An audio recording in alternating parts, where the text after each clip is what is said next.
राजीव जी, मुझे एक मिनट दीजिएगा, मैं आ रहा हूं आपके पास, आप जरूर इसका जवाब देना चाहते होंगे। निषाद पार्टी के अध्यक्ष संजय निषाद जी इस वक्त हमारे साथ जुड़ गए। निषाद साहब, आपका बहुत स्वागत है। मैं आपको बता दूं, हमने ये सर्वे कराया है और अभी तक हम पश्चिम उत्तर प्रदेश और रोहिलखंड के आंकड़ों तक पहुंचे दिखा रहे हैं। तो 149 सीटों पर, 150 सीटों पर आपका गठबंधन 81 पाता हुआ दिख रहा है, 66 पाता हुआ दिख रहा है सपा आरएलडी का गठबंधन। आप आगे दिख रहे हैं नंबर 1 पर, लेकिन फासला बहुत ज्यादा आप में और गठबंधन में है नहीं। क्या कहेंगे?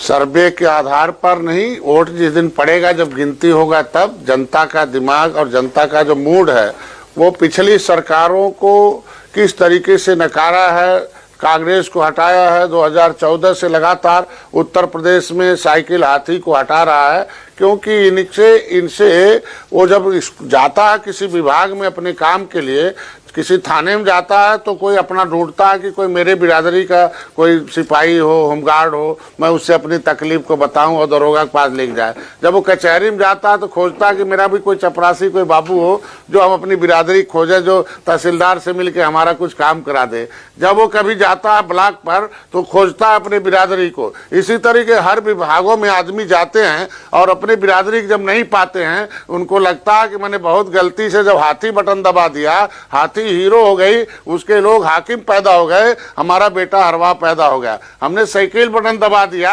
उनका बेटा जो है हाकिम पैदा हो गया, दरोगा एसपी आईजी हो गया, हमारा बेटा रिक्शा चलाने वाला पैदा हो गया। ये आदमी के दिमाग में जेहन है 2014 से लगातार। इसलिए आप बड़ा गठबंधन 2017 में कांग्रेस के साथ हुआ था सपा का, लेकिन आप देखिए सपा कहां चली गई। सबसे बड़ा गठबंधन 2019 में बसपा सपा का हुआ था, फिर देख लीजिए समाजवादी पार्टी कहां चली गई, बसपा कहां चली गई। क्योंकि उससे जो बड़ा गठबंधन था कि इस देश को आजाद कराने वाली 578 जातियां, जो केवट मल्ला, बिंद, कश्यप, कहार, धीवर, रैकवार, बाथम, सुरैया, खुलवट, चाही, इन लोगों ने, इनको अंग्रेजों ने क्रिमिनल कास्ट घोषित किया था, इन्हें कानून बनाकर उजाड़ा था, संविधान बनवाया था 1949, 50, 58। वो सारी जातियां जो आप गिना रहे हैं वही तो अखिलेश यादव आजकल गिनाते हैं। निषाद साहब, वो मंच पर बैठकर यही गिनाते हैं, देखो यहाँ ये बैठे हैं, यहाँ ये बैठे हैं, इस जात के बैठे हैं, इस जात के बैठे हैं।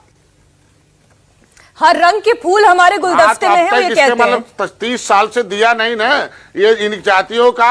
आज अगर चेहरा गिना रहे हैं अखिलेश जी, इसके मतलब 30 साल से इनके साथ धोखेबाजी किया है ना। वो चेहरे से नेता बनाने से नहीं होगा ना, नीत नहीं बनाया ना। ठीक है, मैं पूछता हूँ राजीव राय जी से, वो कह रहे हैं कि समाज को बराबर की हिस्सेदारी, जो आप लोगों का नारा भी है, जिसकी जितनी हिस्सेदारी, जितनी भागीदारी उसकी उतनी हिस्सेदारी, वो 5 साल में इन्होंने करके दिया। अब जब वोटर जाएगा बटन दबाने दे तो वो उसके दिमाग में हाथी और साइकिल की सरकार होगी, कमल की सरकार नहीं होगी। ये तो कह रहे ठीक कर रही है राजीव जी। संजय निषाद जी जो बात कर रहे हैं कि याददाश्त कमजोर है, इनके बेटे को सबसे पहले सांसद अखिलेश यादव ने बनाया था, नहीं तो जिंदगी भर संघर्ष कर रहे थे, लाठी खा रहे थे और जेल जा रहे थे। इनके साथ जो धोखा हो रहा था इनको याद नहीं है, जनता को याद है कि अखिलेश यादव ने इनके बेटे को सांसद बना दिया और ये बार्गेनिंग करके जिनका स्टिंग ऑपरेशन आया था कि कत्ल मार कराते हैं, थाने लुटवाते हैं, थाने जलवा देते हैं, इन्होंने अपने को एमएलसी बना दिया और पूरे समाज को ठग दिया। सुनिए ना, सुनने का ताकत रखिए और जातियों की बात कर रहे थे। सुन ले एक मिनट, आप उसके बाद बोलिएगा। जाइए 48 जिलों का डीएम और एसपी ठाकुर है, आपके बेटे को सांसद बनाया, आप भारतीय जनता पार्टी से बार्गेनिंग ले लिया, ऑपरेशन में आप कत्ल करवाते हो, थाना फुकवाते हो, जान मरवाते हो और आपने सबको ठग दिया, ठगों के साथ जाकर खड़े हो गए। जनता को ठगने लायक नहीं रह गए हो, जनता को ठगने लायक अब नहीं रह गए हो। चले जाना, चले जाना दिया कि मैं बच जाऊंगा जब अखिलेश जी की सरकार आएगी। अब मेरा समाज अगर झगड़ा करके प्रमाण पत्र लेता है तो कौन सा खराब काम है भैया? हमारे लोग अब तक सताए गए हैं, अब झगड़े कर रहे हैं तो कौन सा दिक्कत आ रही है? हम कहते हैं अपना हिस्सा लेने के लिए खड़ा हो गया 30 साल से। आज के दिन में निषाद के, अच्छा निषाद साहब, राजीव राय जी एक मिनट, एक एक करके बात करते हैं। मैं, अच्छा आपने राजीव राय जी जो कहा, क्योंकि बहुत तू मैं दोनों की बात बहुत दर्शक नहीं समझ पाते।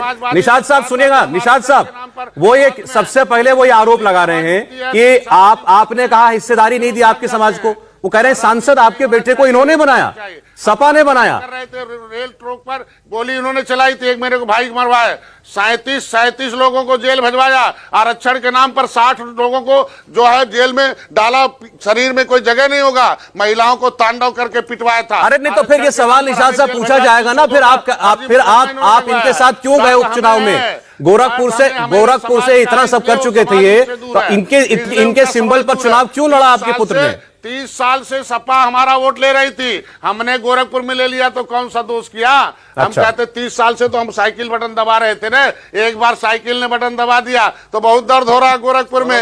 हम 30 साल से इनको सरकार। ठीक है निशाद साहब, अब मैं जवाब ले रहा हूं, आपने ठीक है, आपने इस बात का जवाब दे दिया गोरखपुर वाली बात का। राजीव राय जी बोलिए, राजीव राय जी की आवाज है। इसमें क्यों भाग गए? हम कहते क्यों भाग गए? हमने तो मैं कहता दो सांसद जितवा। राजीव जी बोलिए। मैं जानना चाहता हूं कि वो जातियों को खोज रहे थे, कचहरी में जाते हैं, कचहरी में, थाने में और कलेक्ट्रेट में पूछ रहे थे। संजय निषाद जी, आपके निषाद समुदाय के लोग पूछ रहे हैं कि 48 जिलों के कप्तान और एसपी ठाकुर ही क्यों है, आपकी बिरादरी का कोई क्यों नहीं है? आपके निषाद समुदाय के लोग पूछ रहे हैं कि 5 साल में कितने निषाद बच्चों को नौकरी दिलवाया? कब तक आप झूठ और ठगी की दुकान चलाएंगे? आपका चरित्र वही है जो आपको स्टिंग ऑपरेशन में पकड़ा गया था कि आप वोट के लिए थाना फुकवा देंगे, जान मरवा देंगे, आग लगवा देंगे, ब्लैकमेल करके अपने एमएलसी बन जाएंगे, बेटे को एमपी बना देंगे, और ये आपका समाज भी आपको समझ चुका है। इसलिए आप अपने हमको जवाब मत दीजिए, अपने समाज के लोगों को बता दीजिए कि 48 जिलों के एसपी और डीएम ठाकुर क्यों है और निषाद क्यों नहीं है? किसी थाने के कितने थाने के एसओ निषाद हैं, कितने डीएम एसपी निषाद हैं, कितने जज निषाद हैं? जब आप जाति खोज रहे हैं तो खोज लीजिए ना, खोज लीजिए। हटा देते थे। ठीक है, इसका जवाब ले लेते हैं। संजय निषाद जी, मुझे नहीं पता आप राजीव जी की बात सुन रहे हैं या नहीं सुन रहे हैं, लेकिन राजीव जी ये कह रहे हैं कि आप बात हिस्सेदारी की करते तो हैं, लेकिन जब हिस्सा मिलता है तो वो आप अपने पास रख लेते हैं, अपने समाज तक नहीं पहुंचाते। मैं कहता हूं कि आज के दिन में जब एक ही सीट रहेगी तो 10 लोगों को लड़ाएंगे क्या? जो अनुभवी होगा उसे, एक बेटा सांसद इंजीनियर परवीन निषाद आवाज उठाने लगा, सबको दर्द हो गया। इनके यहाँ पूरे घर भर के लोग जो है इटावा में हैं, यादव जी के घर भर में क्यों कभी आवाज उठाया? बहन जी के लोग इतने रुपए पकड़े गए, कभी आवाज उठाया? एक बेटा निषाद का बेटा सांसद हो गया, इतना दर्द हो गया। 70 साल से 550 सांसद बनाते रहे। मैं कह रहा हूं उसका जवाब आपको मिलेगा 10 मार्च को पता चलेगा। जब मजबूत थे तो इतने लोग बुलाने की क्या जरूरत थी? जब आप समाजवादी पार्टी इतनी ताकत थी तब इतने नेता को खोजने की क्या जरूरत थी? ये पता चल गया जब 2019 में निषाद समाज डॉक्टर संजय खड़े हो गए। मैं ज्यादा राजीव राय जी, ये राजीव राय जी बात चुभने वाली भी है और सत्य भी है। उन्होंने कहा एक सीट थी, मेरा बेटा सांसद बन गया, तो उस पर इतना एतराज है। संजय जी जवाब दीजिएगा इसका। संजय जी जवाब दीजिएगा। कह रहे हैं कि मेरे पास एक सीट थी, बेटा सांसद बन गया, तो आरोप लगा रहे हैं, तंज कस रहे हैं। सारे के सारे सांसद एक परिवार से हैं आपकी पार्टी के, सारे सांसद। वोट हम देंगे, कब्जा जमाएंगे। राजीव जी, हम लोग वोट देंगे। सौरभ जी, फूलन देवी को जिस फूलन देवी के ऊपर जुल्म सितम हुआ था, फूलन देवी को जंगल और जेल से निकालकर सदन में पहुंचाने वाला, विशंबर निषाद को मंत्री और सांसद 15 साल 20 साल से बनाने वाला, जब ये कहीं नहीं थे तब हम इनके समाज को बना रहे थे। लेकिन राजीव जी, सवाल वो नहीं है, आप अलग अलग जातियों को प्रतिनिधित्व दें, ये बहुत अच्छी बात है, उसके लिए आपको मुबारकबाद, शुभकामना भी। लेकिन राजीव जी, सवाल संजय जी ने ये पूछा कि पार्टी के अंदर ही सांसद बना ले, पार्टी के अंदर ही विधायक बना ले, और पार्टी में वो परिवारवाद का आरोप लगा रहे हैं कि आप यादव परिवार का परिवारवाद ठीक, संजय निषाद का परिवारवाद गलत कैसे? नहीं, मेरी बात तो सुनिए ना। मैं संजय निषाद जो हमको हमारे ऊपर आरोप लगा रहे हैं उसी का तो जवाब दे रहा हूं, हमारे ऊपर परिवारवाद का आरोप लगाने वाले संजय निषाद जी, जब आप कहीं नहीं थे, आप जब 2 नंबर 3 नंबर वाला काम कर रहे थे, तब जेल और जंगल से निकालकर फूलन देवी को सदन में पहुंचाया।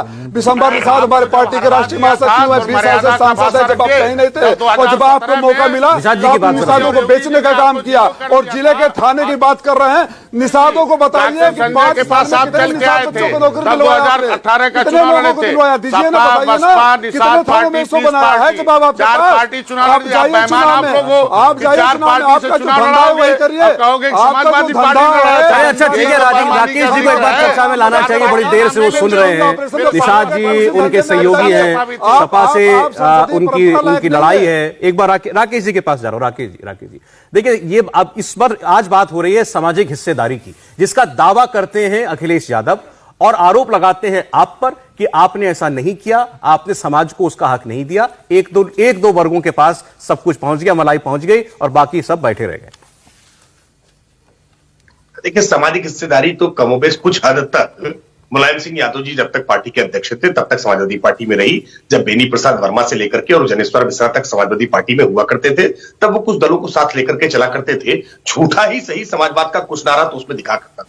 लेकिन अखिलेश यादव जी ने जब से पार्टी की कमान अपने हाथ में ली, विशुद्ध तौर पर सैफई कुनबे को किस तरह से उन्होंने आगे बढ़ाने का काम किया। 18 वर्ष पूरी कर चुकी आयु का एक भी नौजवान ऐसा नहीं था समाजवादी पार्टी के शासनकाल में जिसको लाल बत्ती ना मिल गई हो, ब्लॉक प्रमुख ना हो गया हो, जिला पंचायत ना हो गया हो, अलग अलग प्रकार के दर्जा प्राप्त मंत्री न बना दिया गया हो। जब ये खाने की टेबल पर अपने बैठते हैं ना, तो पूरी पार्लियामेंट्री बोर्ड की मीटिंग हो जाती। नाश्ते की टेबल पर बैठे हो, पार्लियामेंट्री बोर्ड की मीटिंग हो गई, प्रोफेसर रामगोपाल जी बैठ गए, धर्मेंद्र जी बैठ गए, अखिलेश यादव बैठ गए, खाने की टेबल पर भी बैठ करके सारी टिकट तय कर दिए। परिवार की पार्टी चलाने वाले लोग और परिवारवाद का आरोप लगाने की बात कर रहे हैं। सच्चाई यह है कि समाजवादी पार्टी ने वोट बैंक की पॉलिटिक्स करके लोगों के बैंक खाते खाली। अच्छा राकेश जी, देखिए हम ये चर्चा कर रहे हैं परिवारवाद के ऊपर, लेकिन क्या परिवारवाद आम लोगों के बीच में, जनता के बीच में भी एक मुद्दा है या नहीं? मैं शशि जी आपसे ही जानना चाहती हूँ, जब आप लोगों ने सर्वे करवाया, क्या लोगों के बीच में परिवारवाद एक बहुत अहम मुद्दा है या नहीं? देखिए, परिवारवाद एक इकोसिस्टम की तरह काम करता है। लार्जर स्केल पर तो मुद्दा बन सकता है, लेकिन कंस्टिट्यूएंसी स्केल पर कभी मुद्दा नहीं बनता है। और यही कारण है कि आप कोई भी पार्टी उठा लीजिए, चाहे वो भाजपा हो, चाहे सपा हो, चाहे कांग्रेस हो, सब में आप में दिखेंगे कि आप एक डाटा मैं आपको दे देना चाहता हूं कि 25 साल से लेके 40 साल के बीच में भी जितने भी सांसद हैं वो किसी न किसी परिवार से हैं। चाहे वो भाजपा में हो, अनुराग ठाकुर जी को देखिए, आप दुष्यंत सिंह जी को देखिए, आप कांग्रेस में भी देखेंगे। कांग्रेस में हालांकि मैं यहाँ दूंगा कि साउथ से जो जीत के आते हैं, केरला और तमिलनाडु, उसमें कुछ एग्जाम्पल मिलता है कि वहां से कुछ ऐसे हैं जो नॉन पॉलिटिकल फैमिलीज हैं। लेकिन उत्तर प्रदेश में, यूपी में आप देख लीजिए, मृगंगा सिंह जी को टिकट मिला है उनके पिताजी के कारण, कोई इस बात से इनकार नहीं कर सकता है। पंकज सिंह जी नोएडा से लड़ रहे हैं, आप देखिए तो आप उत्तराखंड, हाँ, तो आप देखेंगे जो कौशल किशोर एक मंत्री जी हैं, उनकी पत्नी सांसद हैं, उनको अपने बेटे, मतलब आप ये कह रहे हैं कि लार्जर स्केल पर ये चर्चा का विषय तो बन सकता है, लेकिन कॉन्स्टिट्यूएंसी वाइज आप जाएंगे, लोग उसको वोट करते हैं जो हमारे बीच में रहता है। लोग भूल जाते हैं कि परिवार का किसका माइंडसेट, कहने की बात है अभी, समाज अभी भी उस टाइप का है कि फ्यूडल माइंडसेट से चलता है और परिवारवाद को नहीं बल्कि एक नेता को सपोर्ट करता है जो उसके लिए काम करता है। सहमत है त्रिपाठी जी इससे? नहीं, देखिए, परिवारवाद, मैं फिर किस बात को दोहरा रहा हूं, किसी नेता के परिजन का चुनाव लड़ना, किसी नेता के परिजन का राजनीति में आ जाना यह आपत्तिजनक नहीं है, लेकिन पार्टी की लीडरशिप पूरी तय करना परिवार के आधार पर, पूरी पार्टी का सेट हो जाना एक परिवार में उत्तराधिकारी के आधार पर, यह एक अलहदा मसला है और इसको हम परिवारवाद की परिभाषा के रूप में हमेशा परिभाषित करते हैं। आप जब इस रोहिलखंड की बात कर रहे हैं तो इसी में रामपुर की बात करेंगे और रामपुर में अब्दुल्ला आजम की भी बात करेंगे। कल ही परसों बेल पर छूट करके गए हैं, लगभग 22 महीनों से जेल में थे। जेल में क्यों थे उस पर भी चर्चा करनी चाहिए। 2 उनके पास जो है पैन कार्ड है, उनके पास 2 वोटर कार्ड है, उनकी 2 जन्म तिथियां हैं, डॉक्यूमेंटल एविडेंस है, हाईकोर्ट और सुप्रीम कोर्ट तक उनकी जमानतें खारिज हुई हैं। आजम खान अभी तक जेल की सलाखों के भीतर है। इतने मुकदमे आजम खान के ऊपर दर्ज हुए, जैसी भारतीय जनता पार्टी की सरकार बनी, वो सारे दबे कुचले लोग जिन पर अत्याचार अन्याय ढा रखा था आजम खान ने, वो समूह बना करके मुख्यमंत्री योगी आदित्यनाथ जी से जवाब लेता हूं राजीव जी से, निषाद साहब मैं आ रहा हूं आपके पास में, जवाब लेता हूं। इनका कहना है तो कि आपने तो उस व्यक्ति के ऊपर जो सांसद रहा, मंत्री रहा, बकरी चोरी का आरोप आपने लगा दिया। ये इतना द्वेष आपने उनसे किया, ये आपके लिए कहा जाता है, आपकी पार्टी के लिए। त्रिपाठी जी जवाब देंगे? राजीव राय बात करो।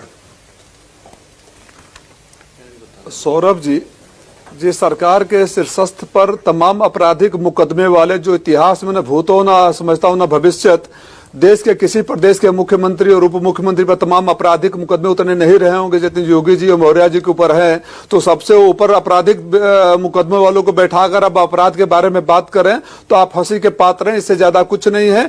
एडीआर की रिपोर्ट कहती है कि सबसे ज्यादा परसेंटेज में नंबर में बोलूंगा तो ये लोग व्हाट्सएप यूनिवर्सिटी वाले हैं, बोलते हैं कि हमारे सबसे ज्यादा संख्या है तो हमारे लोग होंगे।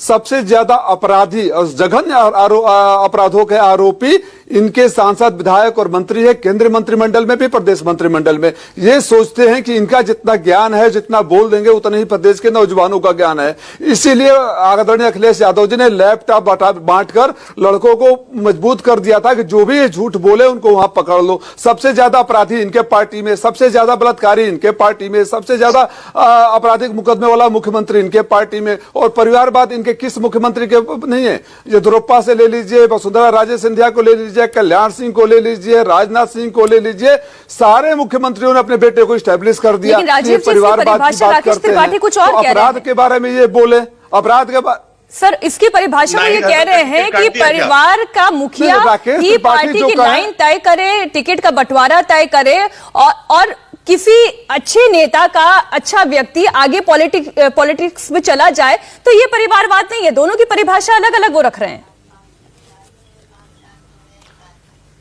नहीं, ये दोनों परिवारवाद अलग कैसे हो सकता है? इनके मुख्यमंत्री का बेटा सांसद और मंत्री बन जाए तो परिवारवाद नहीं है। किसी और परिवार का अगर कोई बन जाए और जनता उसको चुनकर भेज दे और उसी परिवार को पूर्ण बहुमत के साथ सरकार में भी बना चुकी हो, 4 बार सरकार बना चुके हो, तो वो गलत है। लेकिन इनके हर प्रदेश के मुख्यमंत्री का बेटा सांसद हो जाए, मंत्री हो जाए, चलिए अच्छा ठीक है, इससे आगे बढ़ते हैं क्योंकि राजीव जी देखिए, अखिलेश यादव की जगह राजीव राय समाजवादी पार्टी के अध्यक्ष हो जाएंगे तो ये परिवारवाद का आरोप नहीं लगेगा। बस मैं इतना कमेंट करना चाहती थी। अच्छा, जिले जो है रोहिलखंड के वो इस वक्त आप स्क्रीन पर देख रहे हैं कि हम किन किन इलाकों की बात कर रहे हैं। स्वर्गीय जनेश्वर मिश्रा ने बहुत सही परिभाषा, मुरादाबाद, अमरोहा, रामपुर, बदायूं, बरेली, पीलीभीत, शाजापुर, इसको रोहिलखंड कहा जाता है। इन जिलों की बात है। राजीव जी मैं आता हूं, राजीव जी मैं आ रहा हूं, एक मिनट, एक बार निशाद साहब को इन्वॉल्व कर ले, फिर मैं आता हूं आपके पास। निशाद साहब, यहां अभी अपराध की बात हो रही थी, मुझे बताइएगा कि सपा राज में लॉ एंड ऑर्डर का, कानून व्यवस्था का क्या हाल था? मैं तो भुक्तभोगी हूं ना। मैं तो रेल पर अपनी बात रख रहा था, 1 घंटे के अंदर गोली चलवाया, एक मेरे भाई को मरवाया, पूरे 6 घंटे 37 लोगों को जेल में भेजा, 2000 लोगों को आपने आवाज उठाना कोई अपराध है क्या? वो 60 गाड़ियां फुकवाई, मेरे महिलाओं को तांडव मचाए, नंगा नाच रटा, पीटा, बच्चों को बहरे कर दिया। मैं कहता हूं इससे बढ़िया क्या गुंडागर्दी हो सकती है जिसे मैं 7 महीने जंगलों में बिताया हूं। मैं कहता हूं फर्जी मुकदमे 302 हम लोगों ऊपर लगाया, इनकी गोली ने मारा और हमारे ऊपर मुकदमा लगा दिया 302 का। इससे ज्यादा क्या हो सकता है? मैं कहता हूं कि मथुरा का कांड क्या हुआ था, जौहर वाला, ऐसे ढेर सारे आपराधिक मामले क्या कर सकते हैं, उस पर न जाए।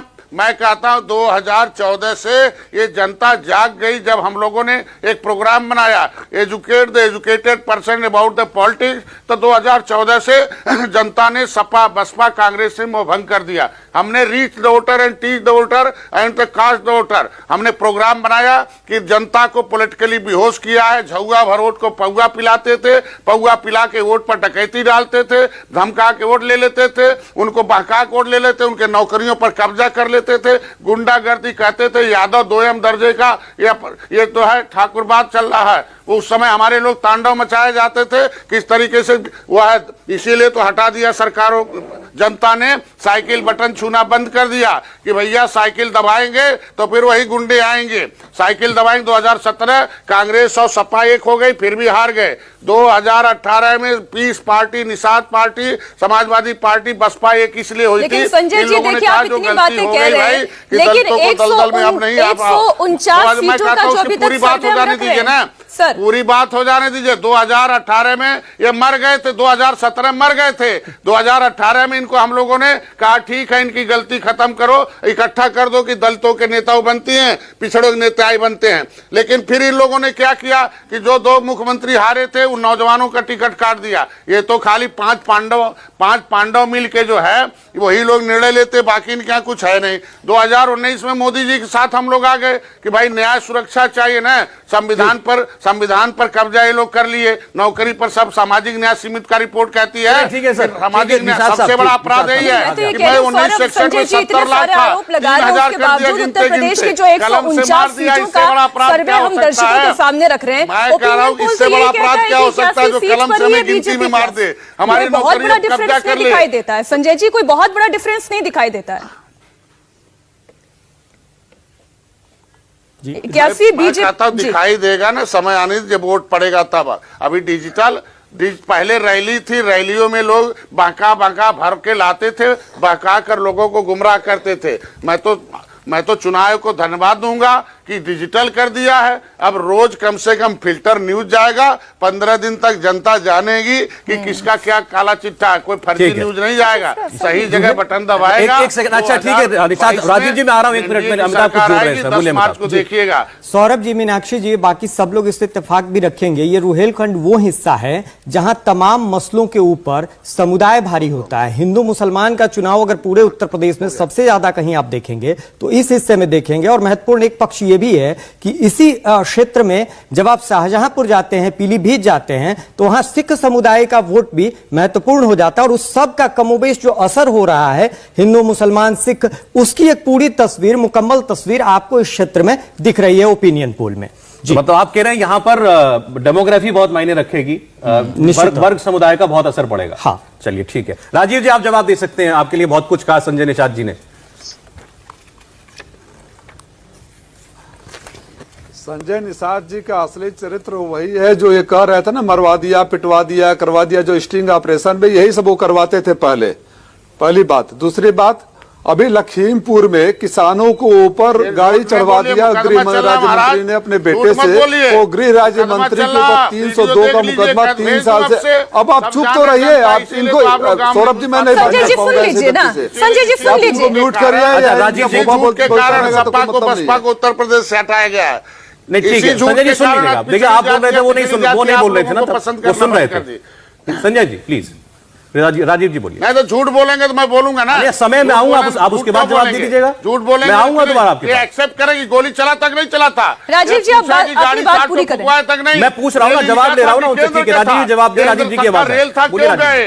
ये किसी को बढ़ने नहीं देना चाहते ना। ठीक, निषाद का बेटा नेता हो जाएगा, निषाद हिस्सा पा जाएगा, निषाद को अच्छा मिल जाएगा। संजय जी, सारी बातें आप कह चुके हैं, नौकरी पा जाएगा, सारी बातें आप कह चुके हैं। राजीव जी आप जवाब दीजिए, राजीव जी की आवाज है। संजय जी मैं आ रहा हूँ, राजीव जी की आवाज बोलिए। राजीव जी, वोट लिया था।